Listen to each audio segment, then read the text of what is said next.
I guess that's the moral of the story, guys. That's the moral of the story. Um,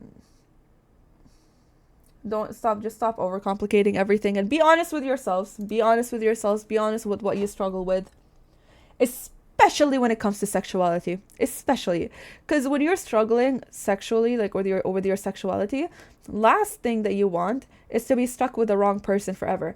If you meet somebody when you are in survival mode and that person is also going to be in survival mode, you're not ever going to meet, no, you will meet somebody that is not in survival. They're going to be loving and joyful and peaceful, but you will not accept them. You will be completely repelled by them because you're here and they're here, and it's just you're going to be completely repulsed by them. They're going to have to hurt themselves to be on your level. You will not be able to understand how to get up to their level. Okay, what they have to do is like lower themselves to you. They are going to get hurt just to be with you and show you love. All right, it's not going to work.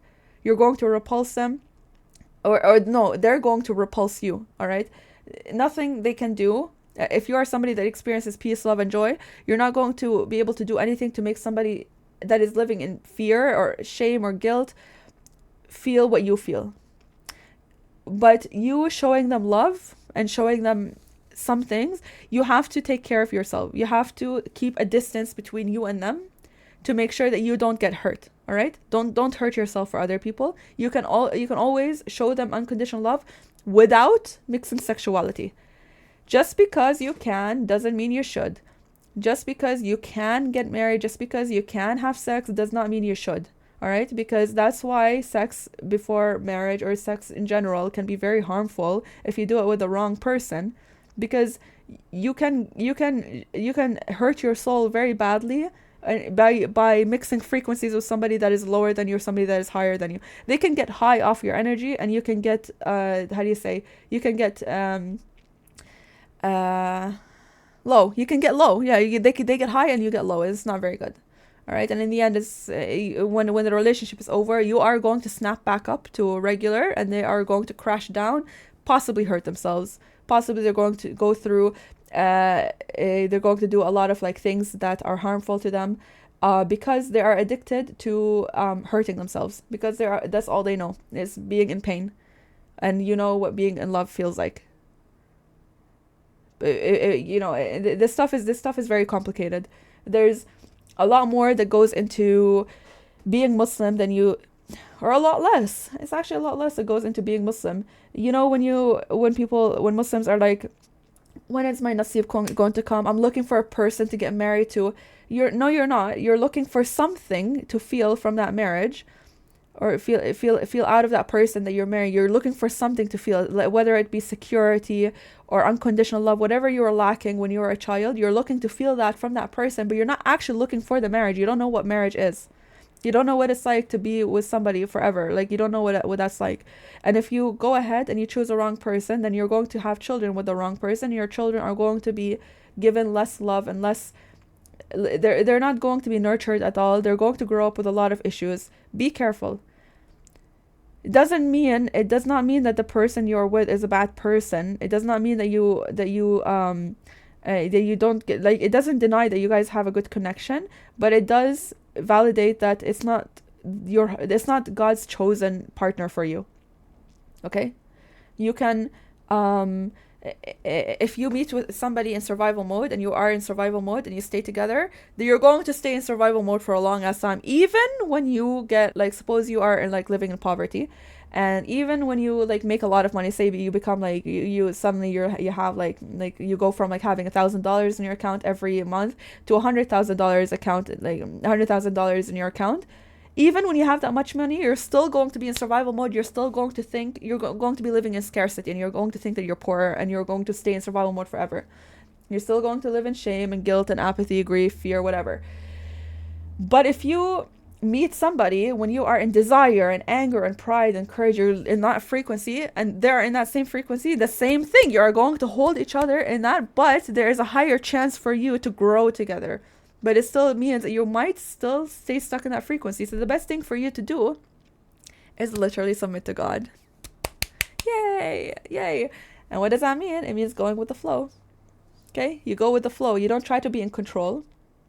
You go wherever God takes you. God will put tests in front of you every single day. That is why people have patterns in their lives. You ever meet somebody and they keep dating the exact same person?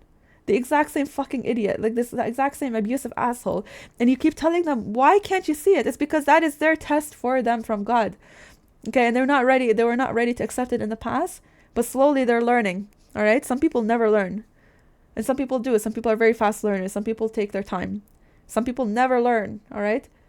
If they never learn, probably your best bet is to like get away from them. If you see your friend like learning, probably like give them the benefit of the doubt. Okay, they're just going at their pace too, to learn what you don't know, or to learn what you already know. We already knew that from childhood. You were blessed like that.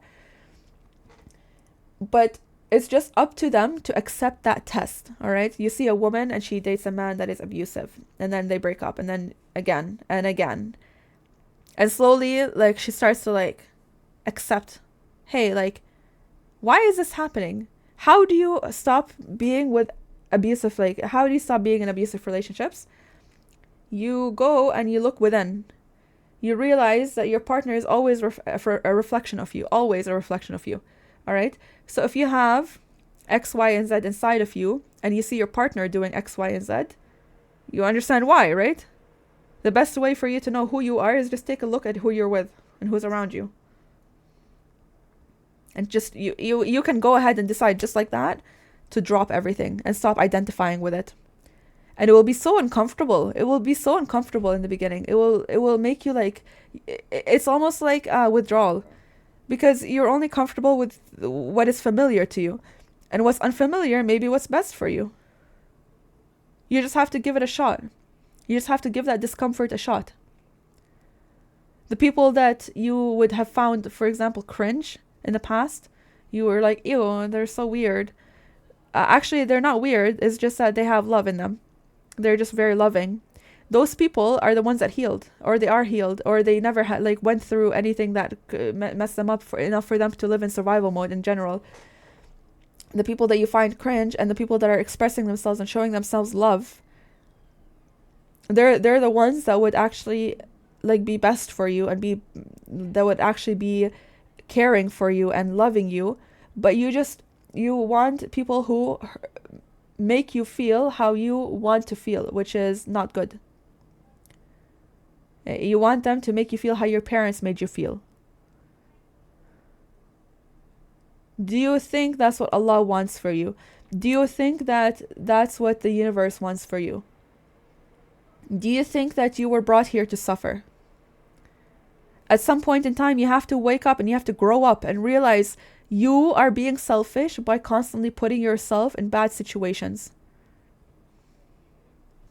You, as a Muslim woman or a Muslim man, you are being very selfish by continuing the same cycle and repeating the same patterns in your life, the same cycle, and not accepting the tests that God is giving for you. You are going to keep getting the same test over and over and over and over until you break the pattern and you decide to react differently. What does that look like? For example, as a woman, say you keep getting the same type of man proposing to you. You keep getting engaged to the same type of man. He wants you to wear XY. He wants you to wear, say like he wants you to wear the hijab. He wants you to cover up. He wants you to complete his deen. He wants you to do this and that. He wants you to have this many children. And you're like, and he wants you to be at home and cook for him and clean for him. Okay, and you're like, yes, I accept. This is my calling. And then what's the next thing that happens? Your engagement falls apart. All right? And then you go and cry and you bawl your eyes out and you're like, oh no, like why did this not work out? Because Allah wants better for you, because Allah knows that's not what's for you. That was your test to see if you're going to say no. When you start saying no, that's when everything's going to change for you.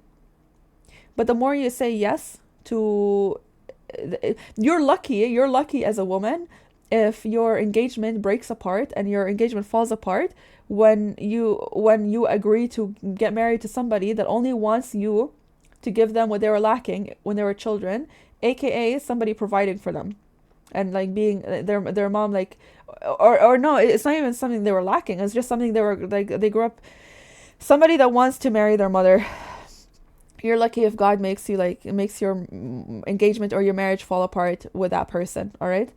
Because the unlucky ones are the women that suffer in silence when their husband provides them nothing, no love, no financial support, no support in any way, shape, or form, and all he gives her is like a bunch of children that she is not able to show any love to. All she knows is to just teach them whatever she knows.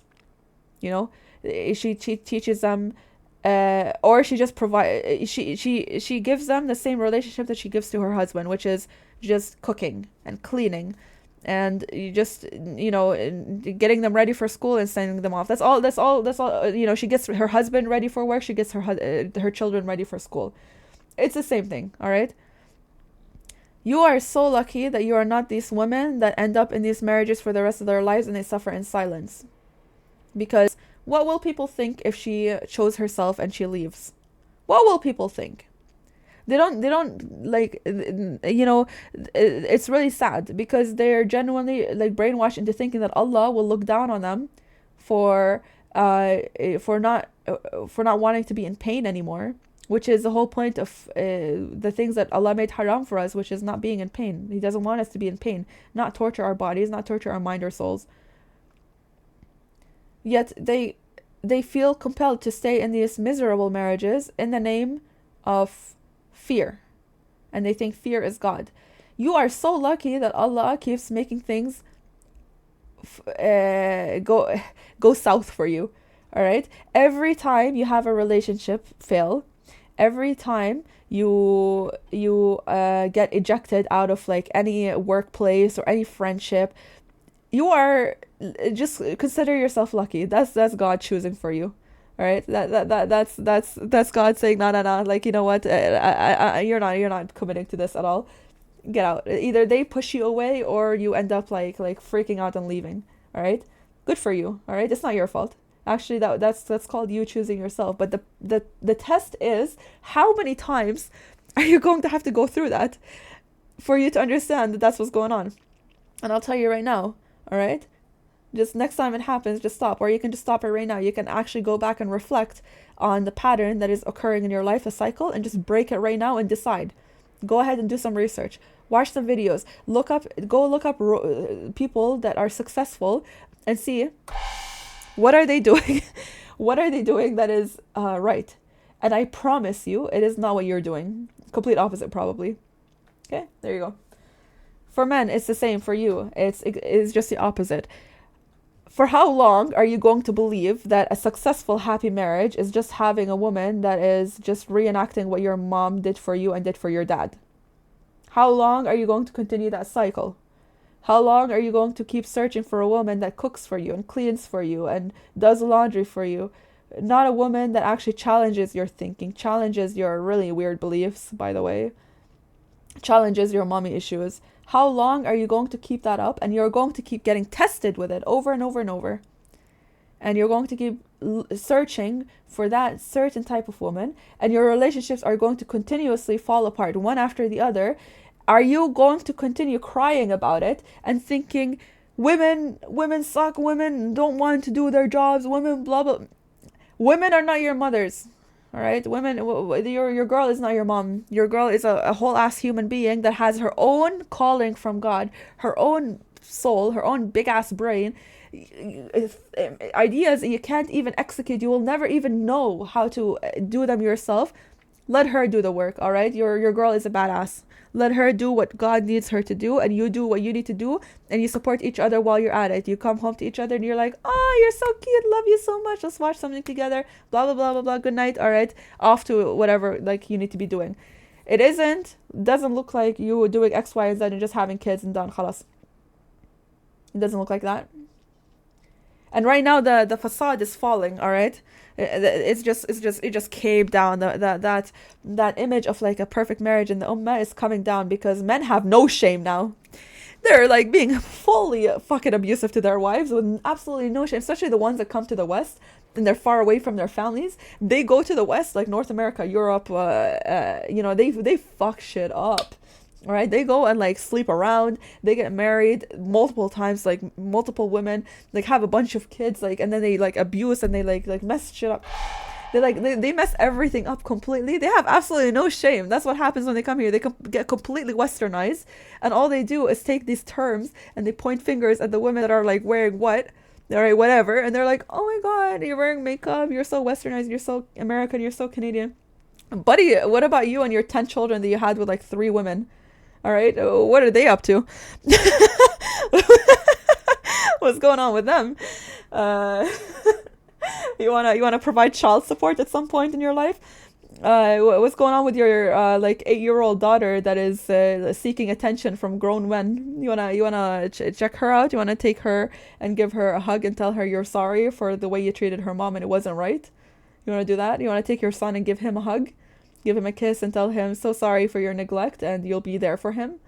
Like you can break that pattern. You can go ahead at any point in time. What happens is that when you're in the alpha, when you're in the suffering, that's your ego. You're living based off of your ego, and you think ego is God. Okay, you're conflating the two, but ego is a shaitan. So what happens to men? Okay, their struggle is like uh, it's very interesting.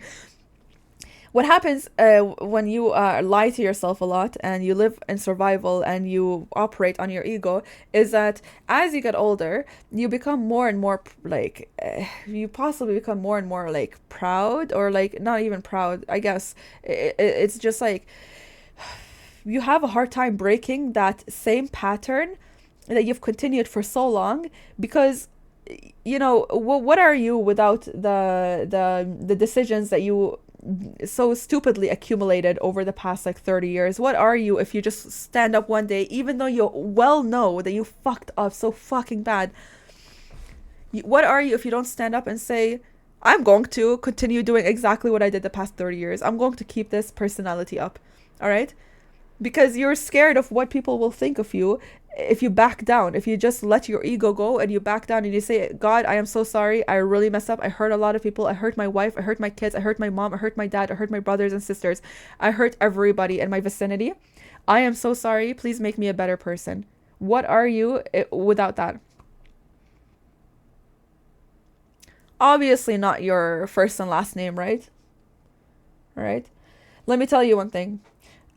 You are not your name. You are not your family. You are not your friends. You are not your children. You are not your wife. You are not your mom or your dad. You are not your God. Okay? And I'm saying your God because you don't know what God is. You are not your environment. You are not your clothes. You are not anything that you think you are. All right? This whatever accumulation you had, you're not your education, you're not your job. Everything that you have done in your life was just things that you built up out of, how do you say, out of ego, out of submission to the wrong person, out of people telling you what to do. When you were a kid and you were so obsessed with cars, all right, you're so in love with cars, or say you're in love with computers, or you're in love with cooking, or you liked cleaning, or these things that you're so passionate about, but unfortunately you were forced to go into something the complete opposite of what you want to do. All right? And you did it for so long that you forgot who you were when you were a child, and you kept that face up for so long. You know what happens then? You become a narcissist and you become insufferable. When you don't do what God needs you to be doing, which is exactly what you thought of doing when you were a child, because you were a Muslim when you were a child. You were submitting to God naturally. You were doing what God tells you to do. You started doing what your parents tell you to do. You started doing what your friends tell you to do, or your teachers, your professors. All of a sudden, you become this whole other version of yourself, and you end up in like this country that you don't even like, and you don't even like anybody around you. You don't like any of your friends.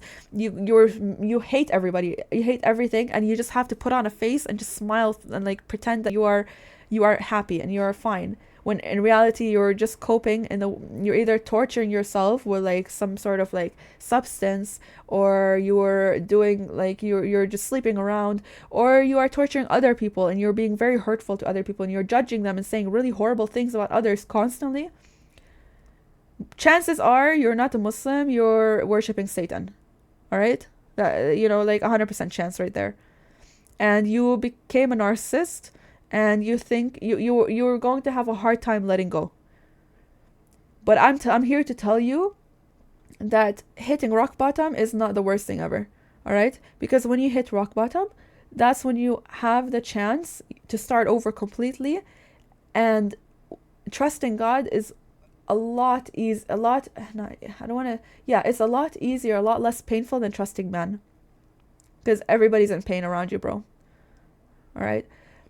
So you being happy and having the perfect life does not look like having a wife that submits to you and having children that worship you, pray to you, not pray to God, they pray to you because you're forcing religion on them out of fear.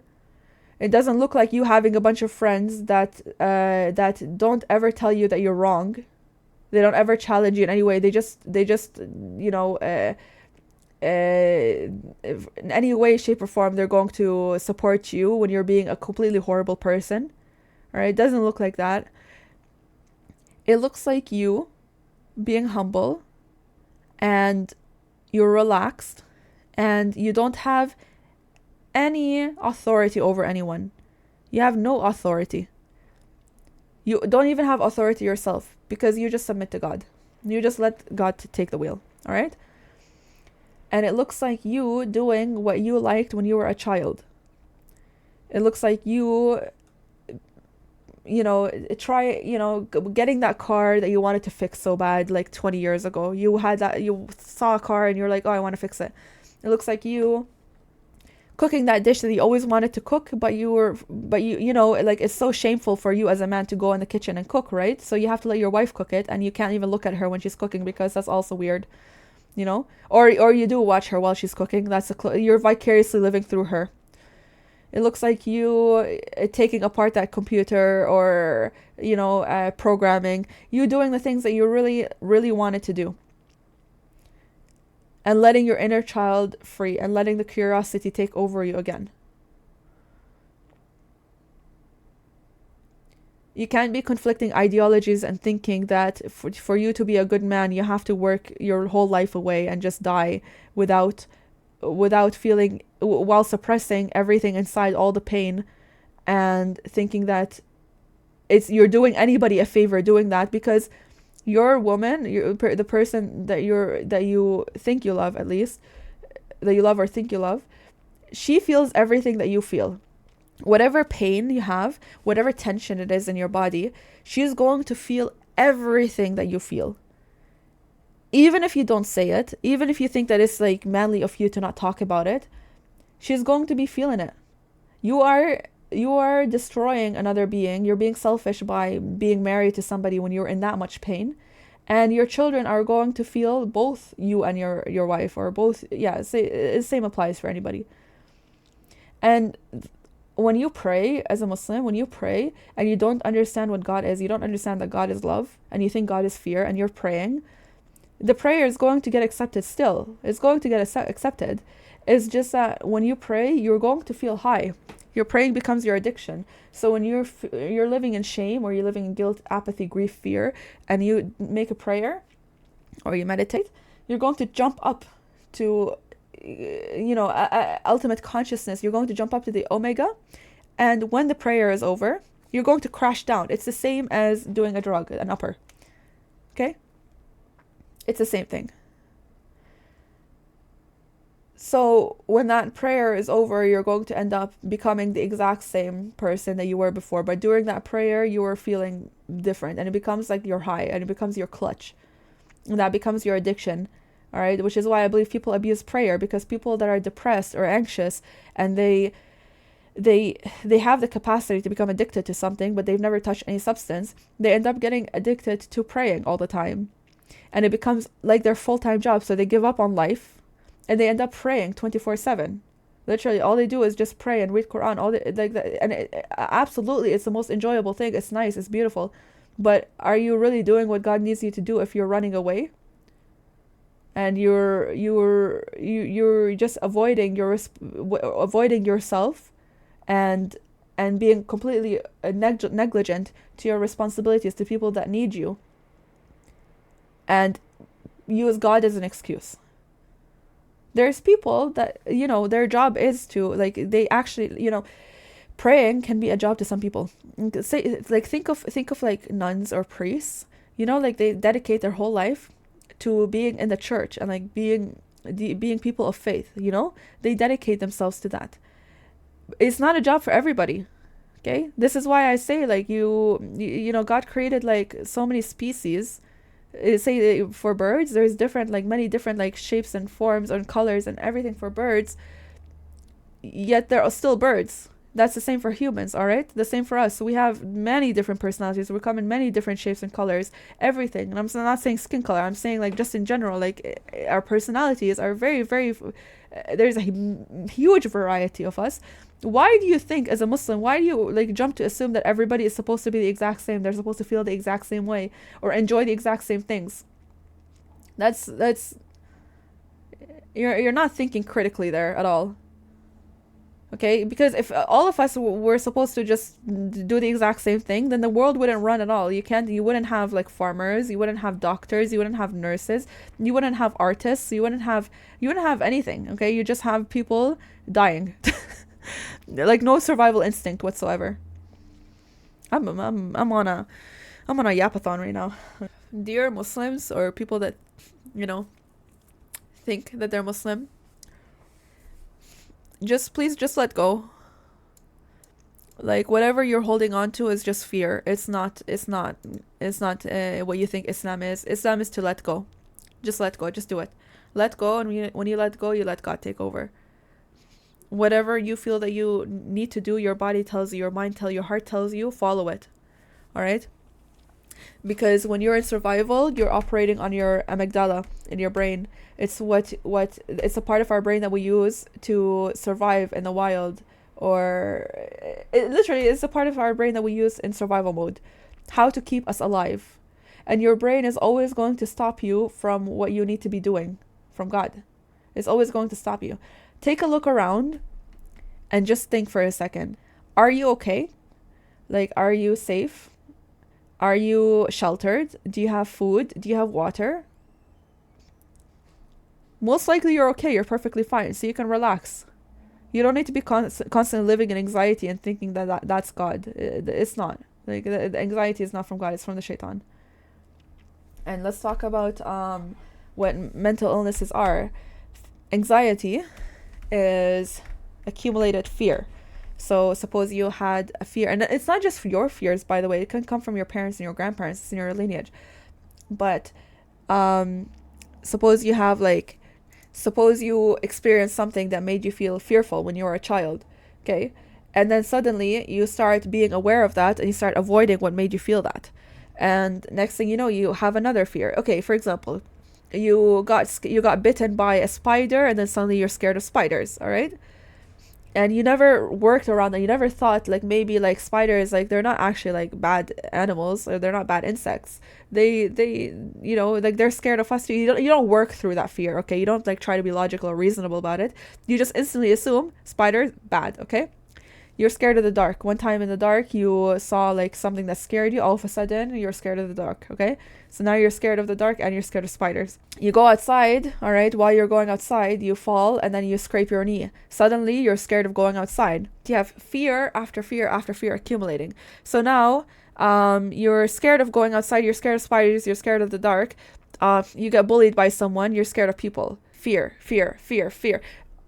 They start to compress over time because you're going to be forced to go where the spiders are, where the darkness is, where the people are. You never actually ended up working through why are you so afraid? Like, what happened that made you fearful of these things? You just assume that these things are bad. And then, I don't know, maybe at home, maybe your mom yelled at you or your dad yelled at you, and suddenly you're afraid of your parents. Your brother hit you, you're afraid of your brother.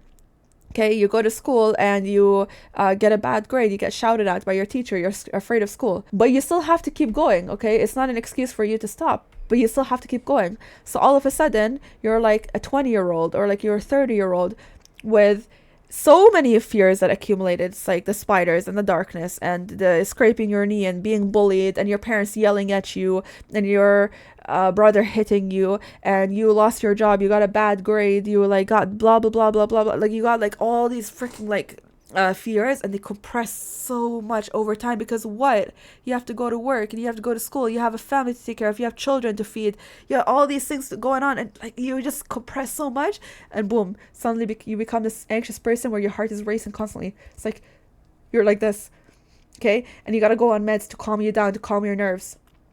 All right, you got to go on anti-anxiety medicine. Your therapists are telling you, oh, like, you're not crazy about they're like telling you surface level stuff just to make some money off of you. But, and like, I'm not saying like therapy is bad, but at some point you got to learn, right? So at some point you got to like understand that there is nothing wrong with you. You're not crazy for having anxiety, and you're not different from anybody else either.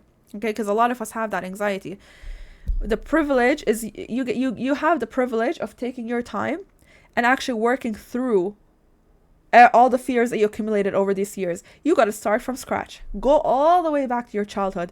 Why are you afraid of spiders? Are they actually that harmful to us? No. They're fucking terrified of us, man. Like, really, like, think about the spiders around. Like, they hide from us all the time. They're so scared. And they're really chill. They're really chill, like, beings. They're, like, they just sit at, like, the roofs or, like, the corners of, like, the room. And they just look at you. Or, like, they're sleeping. And they have, like, a bunch of babies that go around and, like, they eat bugs.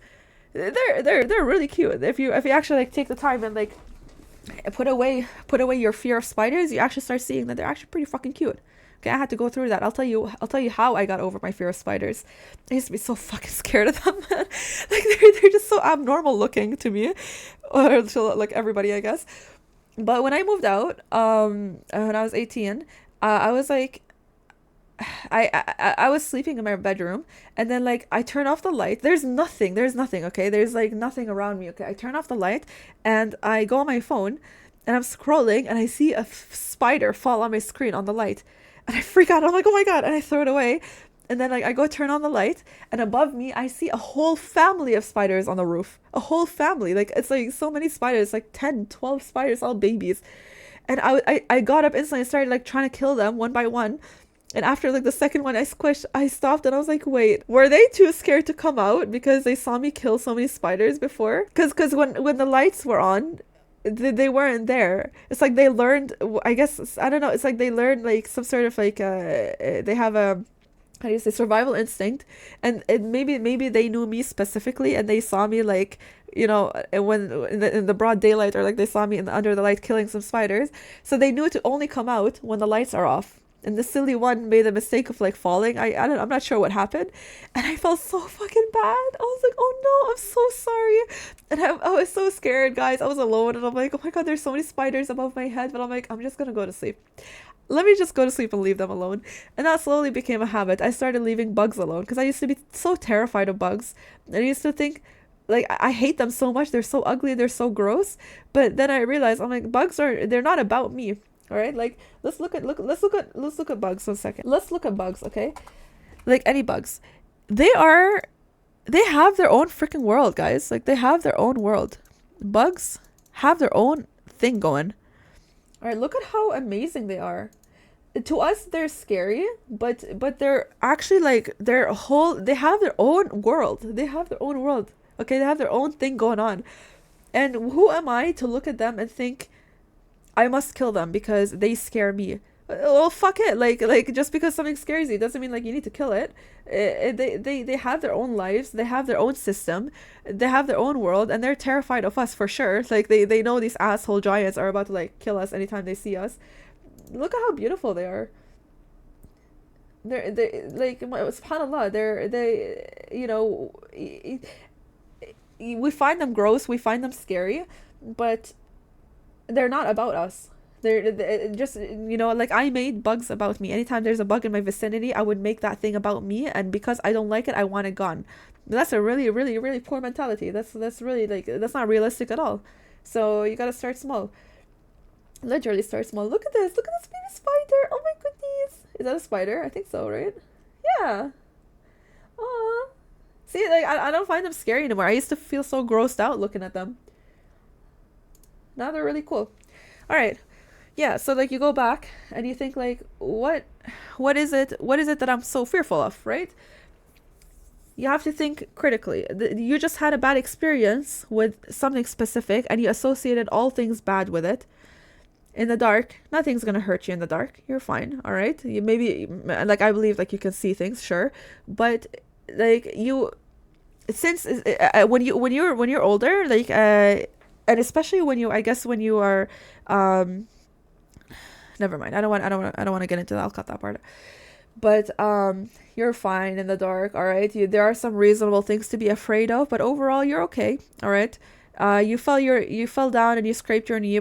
Probably the more traumatic thing about you scraping your knee, is nobody caring for you, all right? Maybe you're crying and crying and nobody came to your aid. Like you got yelled at, you got told to be a man, or you just grow up. If you're a girl, like just grow up, like you're growing up. You have to stop crying now. Nobody came and kissed you and told you, "Oh, I'm so sorry you fell. Like let me take care of this for you," and took care of you with love. Maybe that was your fear. It wasn't the scrape, all right? It was you not getting the unconditional love that you so deserve. You have to work through your fears one by one, all right? You losing your job was not your fault. You not fitting in between your friends was not your fault. You were just not meant to be there. You losing your job, you're not meant to be working that job. You have to look at things with a more positive light.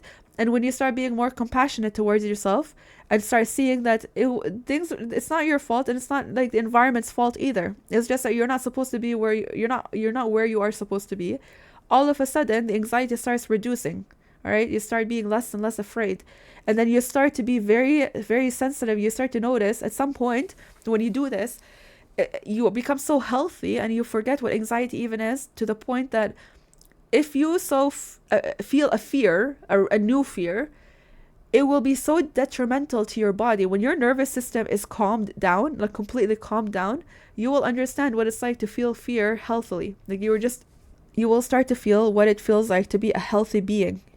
Your anxiety is not your fault, but at some point you have to learn to navigate it. You have to learn why you have that anxiety, and nobody is going to fix it for you. No medicine is going to fix it for you. Nothing. No, it's only you. You are the only one that has the power to fix it. And all you have to do is just relax and think. Take time off. Literally take like a month off of work, a month off of school. Sit down. Don't worry about like paying nothing. Just relax and think about everything. Take a pencil and paper. Write down exactly all the things that you are afraid of. Everything. All the times that people made you feel fear. All the times that you felt fear from your environment. Everything. All the times you made yourself feel fear. Or your failures, or like things that everything. And what is depression? All right, let's go back to this, right? Okay. Now, depression is sadness or grief, and it's accumulated. Things that you feel sad about, and things that you feel sad about that you didn't work through, ever. You just felt sad and you never had a chance to work through it or think about it, or nobody helped you figure out, that it's okay, it's fine, it's okay, and you can take the time to mourn. But at some point, you just have to realize everything is for a reason, all right? So you felt sad, for example, when you were a kid, your mom yelled at you. You felt sad that you lost your favorite toy. You felt sad that you didn't get your food, your favorite food. Your mom and dad said no to you, and they said no to you too many times. You felt sad that you didn't get what you wanted as a child, and then suddenly you're in school, and then you felt sad that people did not want to be friends with you. Somebody did not want to be friends with you, and you didn't fit in, and you felt like sad that you weren't allowed to do what you want to do. There's a sport that you wanted to do. There's a skill that you wanted to build, but no, mommy and daddy made you go and do something else completely. They told you there's no money in that when you grow up, so you have to do something else. And then suddenly you're in university and college, and you're sad that you have to go to school every day. You have to go to like the wrong program every day. You're in a program that you're sad that you don't understand what the fuck is going on. Like, what are you studying? You're not getting it. The people around you, they're doing it so easily, and people are asking questions in the class. They're understanding like they understand like the subject. It's so easy for them, and then you sit there like a fucking idiot. You don't understand what the hell they're talking about. Okay, you feel sad about that. You feel sad that you're not making friends in university either. You feel sad that you're not getting a job, or you're working at a job that you don't like. Guess what? sadness over sadness over sadness over sadness over sadness, boom, boom, boom, boom, boom, and then all of a sudden compress all of it, because all of a sudden you're a 30-year-old and you're working a job that you fucking hate. All right, you have to drag yourself out of bed every day. Oh my god, like you're like terrified of like going through that office and having to see the same people that you never even imagined talking to in your fucking life. Like you just can't stand them. They look at you, they're so mean to you. They if you say one wrong thing, all of a sudden you're in HR, or your body's you're feeling sick, you're feeling illnesses. You have to go home and see like your partner that you guys are fighting with, like you're fighting with each other all the time. Your children are like they don't listen to you, they don't respect you, nothing. You have hella fucking depression. All right, it turns into literally straight up depression. And what happens is that you think that there's something wrong with you in here. All right, and so you go to the doctor and you tell them the surface level stuff. Hey, I'm feeling like I can't get out of bed every day. I'm having low appetite. I can't eat, or I'm eating too much. I feel like there's a cloud hanging over my head. I feel like, you give them all the symptoms and they're like, yeah, you have severe depression. Here's some medicine to fix it. And it will, in that moment. It's like a band-aid on a fucking gushing wound. Okay, you have like your arm like completely sliced off. And what the doctor does is that they put like a band-aid on that, all right? And they're like, go ahead. It will feel okay. It will feel okay for some time. And then all of a sudden, after like a few months, you start feeling suicidal. And then you go to the doctor and you're like, oh my God, the depression is like 10 million times worse. Up the dosage. Again, up the dosage. Again, a year later, up the dosage. So suddenly you're on like 100 milligrams of like some random ass SSRI. All right? And you're on anti-anxiety medicine, all right? All of a sudden, you're on like 4 different medications, and you completely forget that your mom yelled at you when you were a child, and that made you really sad. And you completely forget that you didn't get to do what you wanted to do when you were a kid. You didn't get to hang out with your friends, or do the sport that you wanted, or draw the drawing that you liked. And you didn't get to study the topic that you liked, and you didn't make any friends because you tried to fit in with people that you thought your parents would like, but they didn't like you. So like you were being rejected. You were going through people saying no to you all the time. Literally, rejection therapy was your thing. All right, you were signed up for that unwillingly. You got the anxiety and the depression, and you were struggling as an adult, and all of a sudden you're thinking that you are the problem, and you are in the wrong. And it's true, you are. After all that happens, because people are telling you what to do, where to go, what to study, what to work, how much money to make, blah blah blah blah blah blah blah. You end up in the wrong place, and you end up in a life that you feel completely miserable in, and you feel like a hostage to the situation. You can't recognize yourself anymore, and you don't know who the person that you're with. How the hell do you have like children? Did you even want to have children to begin with? You don't know anything about yourself, so you feel depressed. Obviously, does that mean there's anything wrong with you? No, there's nothing wrong with you. The depression and the anxiety are things. Your body and the symptoms that you're experiencing in your body, especially, and the sickness. What happens when you have anxiety and depression is that you start become more prone to illness and diseases, because you're at dis-ease. You just become a person that you don't even recognize anymore, and that's really scary. That is really, really scary, because especially when you put mixed ego into it, you might lie to yourself to keep yourself sane, and God forbid you take any form of substance that rips you awake in that moment. You're going to go into psychosis, and psychosis is like a complete possession. It's like a complete takeover of your body, and God forbid you hurt yourself very badly or hurt somebody else.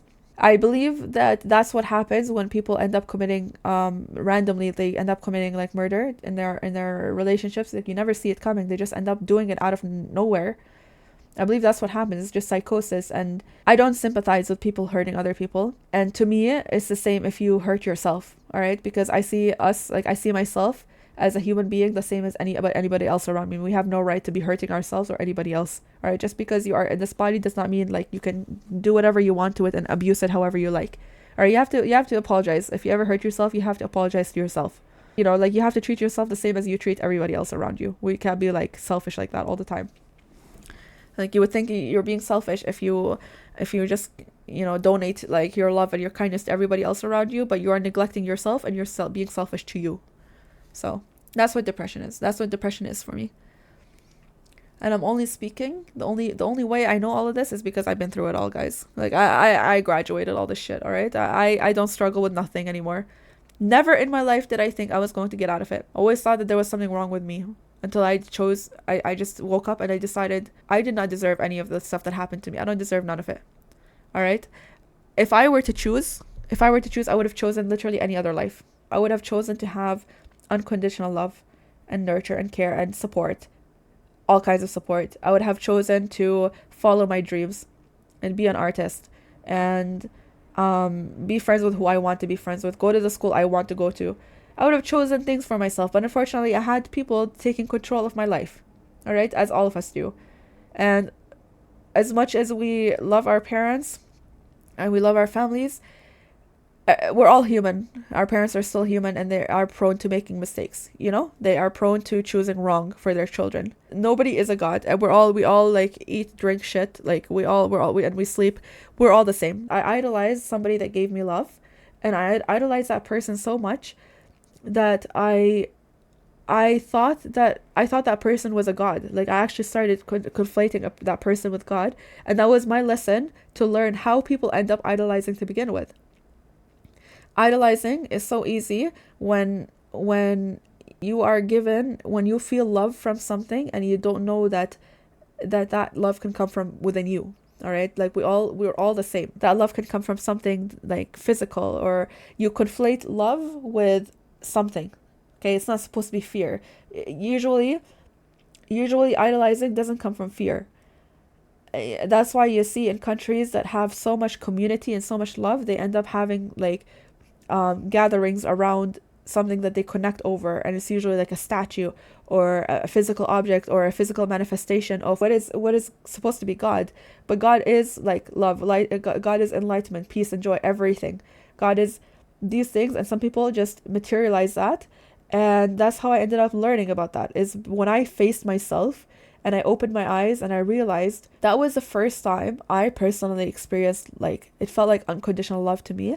And I completely separated myself. It was stages, guys. It was stages. This was something over a span of 3-4 years. I completely separated myself from the parts where that person hurt me very badly to the point that they almost killed me twice. I completely separated the things that he did to hurt me, that person did to hurt me, because I loved them so much, and I was idolizing. I was thinking that was peak. That was literally peak. And I completely forgot that 99.9% of that relationship was just bad. It's just bad. It was just pain. Okay? But because that person kept showing up unconditionally, all right, as many times I kept like pushing them away, and I kept telling them to get away from me. Like, like I was choosing myself. I was trying to choose myself, and there were two probably. It was bad on both ends.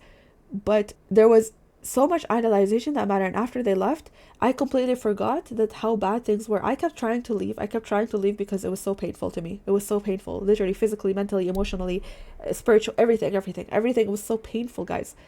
Yet, like, I was so, it was like a comfort zone, right? But when that person left and I had no control over that anymore, it was just that person was gone.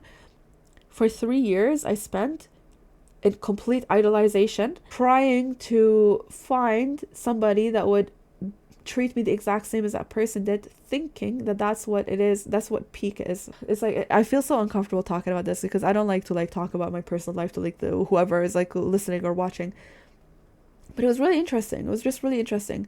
I literally thought that person, that human being is peak. But God created all of us equal. So what happened that made me snap out of that realization is realizing that person was just bringing me love and knowledge, and I was deprived of knowledge. I was completely deprived of education and knowledge and spirituality and everything that I was so interested in, guys. I was forced to be somebody that I wasn't, and I became somebody that I don't even recognize. And that person was bringing me information that I so craved. And I didn't realize that information was just coming from TikTok. So what happened is that I ended up getting TikTok myself. It was like a withdrawal. It was like an addiction, like eventually when you're doing a drug or you smoke something, or you drink alcohol, anything, okay? You are getting a feeling from it that you crave, all right? That feeling is something that you can get naturally, all right? You can get it yourself, but it just takes like more work to do it. So people like get high and they get drunk and they get like they get like they have like a lot of sex because it's just so much easier to get that pleasure, that feeling, whatever it is that you're looking for, out of that substance, all right, or out of that chemical. But you can work for it, all right? And then at some point in time, you forget why you were doing it to begin with, and then you find yourself still doing the same fucking thing, even while you already got everything you wanted, you got that feeling naturally. You're still doing it. You're still going back to it, and you're like, why the fuck am I doing that? I was the same with that relationship. I told you it was a gradual change. It's really funny looking back now, because my fascination with that person, I thought he was a god for knowing everything. But turns out the motherfucker just had like Twitter or TikTok, like he just read, and I didn't have like any of that. I didn't have TikTok, I didn't have Twitter, I didn't have any guidance on what I can like read or what I could watch. I didn't know anything. And now that I know all the information and beyond, I know a lot more. I'm sure the guy like knows a lot more than I do now, but I know a lot more than he does too. Like we have like different like interests. It's really funny looking back at like younger me and like remembering my fascination with him. And once I reached that now, that's when it clicked for me. Because I kept like mentally like low-key going back and thinking, oh my god, he was so like different. No, he was a motherfucker. He was a fucking garbage. If anybody like him ever came my way now, no, like I'm like I'm doing atrocities to that person, all right? If I see anybody like me going through a relationship with a man like that, I'm gonna drag her out of that. I'm gonna beat his ass. No fucking way, all right? And it took me like it's like gradual. So it was just like gradual realization. I guess we can like cover that in another like video, but holy shit. Just remove love from the equation. Like if you ever felt love from a person that was abusing you, literally look objectively at everything else that they were doing to you, man. It was just a warm fucking body, all right? And like, if anything, it's somebody that loves you would never ever hurt you in any way, shape, or form. Ever. Ever, ever. It took me so long to clock that. Because I could never fucking hurt somebody I love. I could never fucking do it. If I ever do, I would repent. I would be like, I'm so sorry. I'm so sorry. I'm so sorry. Like, I will never actually do it again. Which made me realize that a lot of people that I thought I loved, I didn't actually love. So like I had to clock that he didn't actually fucking love me, and everything that I was so fascinated by him like doing X, Y, and Z for me, it wasn't done for me, all right? It was just things he was doing himself, and I was tagging along. Like he was just picking me up and taking me along for the ride. It had nothing to do with me, literally nothing at all. That's fucking awkward. Anyway, yeah. Another thing I wanted to talk about is borderline personality disorder. That was another thing that I was struggling with. Borderline personality disorder is basically emotional regulation. Like you lack emotional management when you're an adult or you're a teenager, whatever. You have no idea how to handle your emotions, and as soon as something upsets you or something triggers you, something, you're lacking completely from your childhood. Maybe your parents abused you, they hurt you. Whenever you felt sad, you cried, you got angry, you threw a tantrum, as you are supposed to when you're a kid. Like you're supposed to go through these feelings, especially if your parents do the same thing. What is supposed to happen is that your parents have to comfort you and walk you through the emotions and be compassionate. Your parents are supposed to be compassionate to you. What's supposed to happen when you're a child and you cry, or when you're a baby. Actually, let's go back to being a baby. When you're a baby and you cry and you don't get what you need, it's going to become a habit. Or when you cry and you get more than what you need, it's also going to become a habit, a bad habit. And when you're a child and you're throwing tantrums and you're not being taught like how to work with your emotions, and that what you're feeling is okay, but you can learn to deal with it better, and you're supposed to be taught skills by your parents to use as an adult, which is why I say it's not realistic for you to just have as many kids as possible, because you have to teach them these things, especially if you come from like an unhealed place and you have a bunch of kids. You have to teach them how to deal with their emotions and not punish them for it. So you have a child crying, yelling, like punching, like You have to teach them how to deal with it, because otherwise it's going to grow into borderline personality disorder. And what's going to happen then is that you have like an adult, a grown ass like woman or a man. So the symptoms of borderline personality disorder is fear of abandonment, unstable relationships, changing self-image, rapid mood changes, impulsive behavior, self-harm or suicidal threats, feeling empty, intense anger, and disconnected thoughts. I'm sure there's more, but this is what happens when you don't nurture and you don't love your child enough, and you don't give them the care and the skills that they need when they're children. All right? And then when they grow and they're teenagers and they become like adults, they turn 18, and you just throw them away, and you're like, they're not my responsibility anymore. So what's going to happen is that they're going to suffer. All right, they're going to go through impulsive behavior, they're going to go through addiction, they're going to go through many unstable relationships, many friendships, many workplaces. They're going to think that they have bipolar disorder. Maybe they do, maybe they don't. Those two go hand in hand sometimes. They're going to feel like a void inside, all right? They're going to feel like they're empty because they didn't get that love from you, all right? You just had them thinking that you have to have children, or you had them before you were ready to have children. You were in survival mode. They have their identity or their self-image based around their social status, what they look like, how they dress, what they're doing at that time, what their job is, what they're studying. That's where their self-image lies. They don't understand that they're not that. And they fear abandonment constantly because you abandoned them. You as their mother or you as their father abandoned your child, and they're going to go through this. And what that's going to look like in relationships is that they're either going to keep pushing their partners away, or they're going to keep clinging really, really, really hard to their partners, and they're going to like threaten them to stay with them, or they're going to push them away and threaten them, like push them away and tell them, get away from me or else, So it manifests differently. Okay, let me tell you something about self-awareness, all right? Self-awareness is good until it's not. You can be self-aware, but at some point it becomes like your whole personality is that you become like a self-fulfilling prophecy, where you tell people like, oh, like I have this disorder, I have that disorder, and it's out of my hands completely. And you start reading the symptoms as they're happening, which is very smart. It's very good for you, but you're not doing anything to fix it. You're just using it as like something as, like it's out of your control completely. Buddy, it is in your control. It 100% is in your control. It's just going to take a long time, and not a long time. It's going to take a lot of energy, a lot of like self-reflection for you to understand, push your ego aside and admit that, you did not deserve to be hurt. You did not deserve to go through whatever you went through. But at some point in time, you have to grow the fuck up and realize that you choosing to be in pain still, you're literally choosing to be in pain still and suffer still. You're the one that's causing your own suffering at this point. So you have to go through stages and levels of, the tests that I mentioned that you go through. You have to accept that. You have to like accept the tests that are coming your way and start observing what is happening. Not specifically be hard on yourself constantly and be like, oh my god, I'm such an idiot. I'm so depressed, I'm so borderline, I'm so bipolar, and like life is not happening to you. Especially if you're living in a country where there's no external factors like that are a threat to you, where you're about to like get shot or like killed or kidnapped or murdered or starved to death or something, like imprisoned. If you don't have these external factors and you're just chilling in your room all the time, believe me, it's just a mindset switch. You just have to choose. You just have to make the decision. You don't understand the person I used to be. You don't understand. I'm sure people that knew me before would be shocked to see me now. You don't understand the person I used to be. I used to be a fucking asshole, all right? Because I used to make these excuses all the time. And at some point, when I saw through the pattern, and I was like, what the fuck? Like, sure, people were hurting me, right? But at the same time, I should have chosen better for myself too.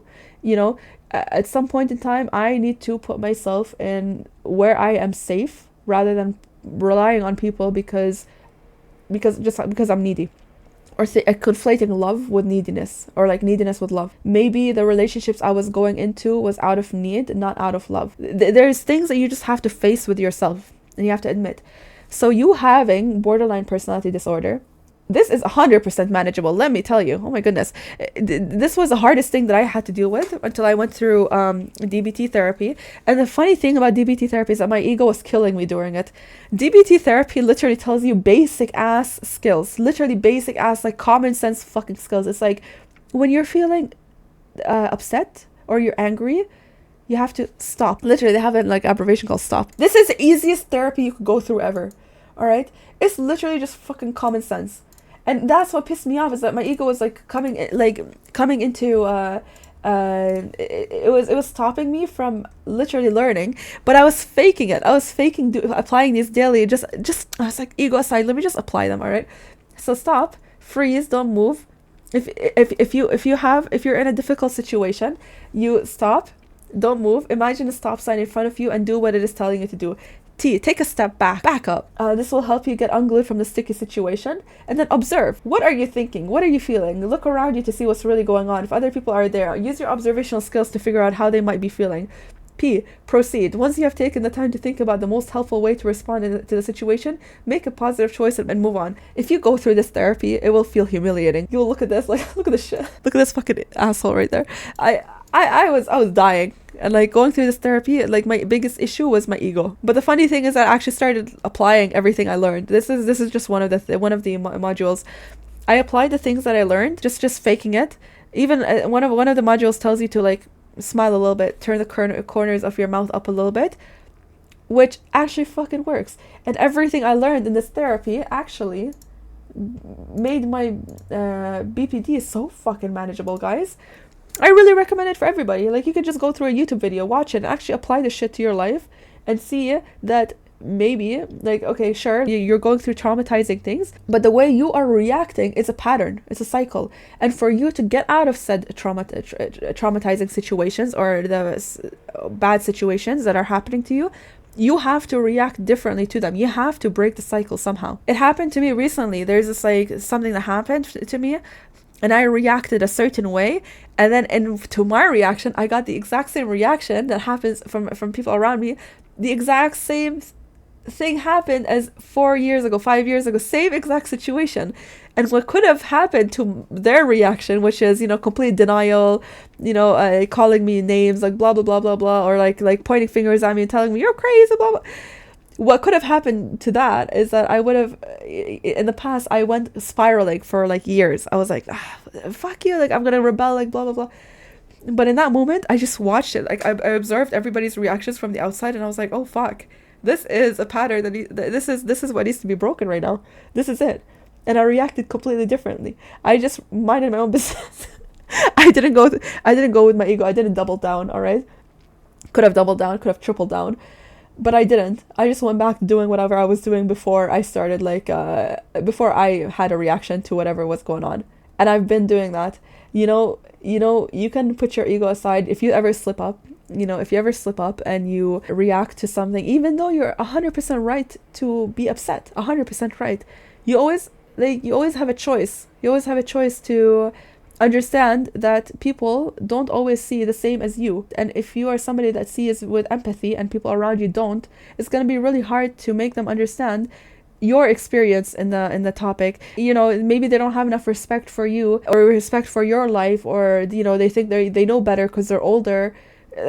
Okay, like older people, they get like expertise, they have like the experience, and they build it up. They master things, and that's perfect. But younger people, they bring it. They think outside the box. So, and they have their own colorful experiences. That's why we should all respect each other. All right. So maybe the people that you're reacting to, or you're trying to make them see your point of view and that you're right, maybe they don't have respect for you because of X, Y, and Z.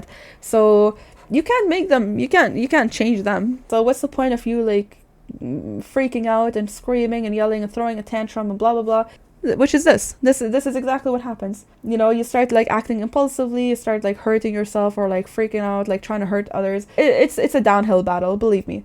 So you can always choose. Mindset change. Okay, let's talk about bipolar disorder. It's a mental health condition causing extreme shifts in mood, energy, and activity levels, cycling between manic highs and depressive lows, with periods of stable moods in between. Okay. So there's two types of it. There's bipolar 1 and bipolar 2. Bipolar 1, it has the manic episode lasting at least 7 days. Bipolar 2 lasting at least 4 days. And then bipolar 1 has depression, but it's not required. And then bipolar 1 has depression. Bipolar 2, it has hypomanic and depressive episodes, both of them. And then it says for bipolar 1, about 50% of people experience psychosis during manic episodes. In bipolar 2, depressive episodes are typically the most disabling aspect. Okay, yeah. And then 1, manic episodes are disabling, leading to a significant impact on functioning. And then 2, hypomanic episodes are not as disabling as the manic episodes. And then 1 says typically presents a ratio of major depressive episodes to manic hypomanic episodes of about 3 to 1. So you have more depressive episodes than manic. And then bipolar 2, depression dominant with a ratio, depression dominant with a ratio 39 to 1 depressive episodes to hypomanic episodes. Oh. And then the overlap is the periods of energy and mood shifts characterized by dig fast, distractibility, impulsivity, grandiosity, flight of ideas, activity increase, sleep deficit, talkativeness. All right. So yeah, I don't remember what the fuck I was diagnosed with. I think it was like bipolar 2. I think it was 2. I don't struggle with shit. All right, I don't struggle with none of this. Not anymore. I used to when I was like really hard on myself about it, and I was like, I'm so different from everybody around me, and I was like constantly like fighting it and feeling so bad about it, being too self-aware and just watching the symptoms unfold and freaking out and being like, oh my god, I'm going into a manic episode and like I'm going to depression and blah blah blah. You know what I see it as now? Okay, I don't have time for that shit. What I see it as, okay, I'm in my depression. No, I'm not in my depression. Okay, I just need some rest. All right, I take like a week to rest, 2 weeks to rest, and then suddenly I'm in my manic. What am I doing? I'm working. I'm like, it was more intense when I was executing on like really big ideas without any responsibility. What I do with my ideas now is I keep them minimal. I got a big idea, I go to my computer and I work on it in a 3D fucking program. Let's be realistic. I write everything down. I if I'm feeling like there's a lot of thoughts, I go and like I talk into the camera. You never know. Maybe today is my manic. I don't fucking know. I'm not paying attention to that shit. I'm not gonna be hard on myself anymore. I'm not gonna be like lacking compassion or think that I'm like, oh, I'm like so different. We're all the same. It's just that some people are more vocal about it than others, and the ones that are super vocal about it are the ones that are feeling the most. Let's go back to here. Let's go back to this picture right here. The ones that are super vocal, such as myself, are the ones that create the most impact and the most change in their lives, and then they end up like waking up one day and they're like, oh shit, that was a hyper fucking fixation. Whatever, that business I just opened, that was just something I hyper fixated on, and I actually executed on it, and I regret my decision, so now I'm gonna be stuck in it for the next few years. And if I back down on that, I'm gonna have to like live in shame and guilt, and like you're gonna have to like feel a lot of bad feelings. Instead, you just like suppress it, and you go like into full-blown fucking psychosis after like 10 years, and you like wake up and you realize that was not me. That was just something I decided to do when I was not feeling the best. So it's all manageable. All it comes down to is you being honest with yourself and looking back and understanding what went on in your childhood, what went on in your life that made you become the person you are now, and what is it that you are unhappy about? What is making you feel so sad? What is breaking your heart? What is it that you are lacking? What is it that you need? Because nothing is out of your reach. Literally nothing. It's just a matter of deciding for yourself, like, do I want to start over or do I want to keep this up? And that's your test. You just keep going through that every single day. And most likely is that you are delaying what is meant for you, and you can choose to delay it forever, but it's always going to stare you in the face. Always. So take care, guys. Wait. Okay. Wait.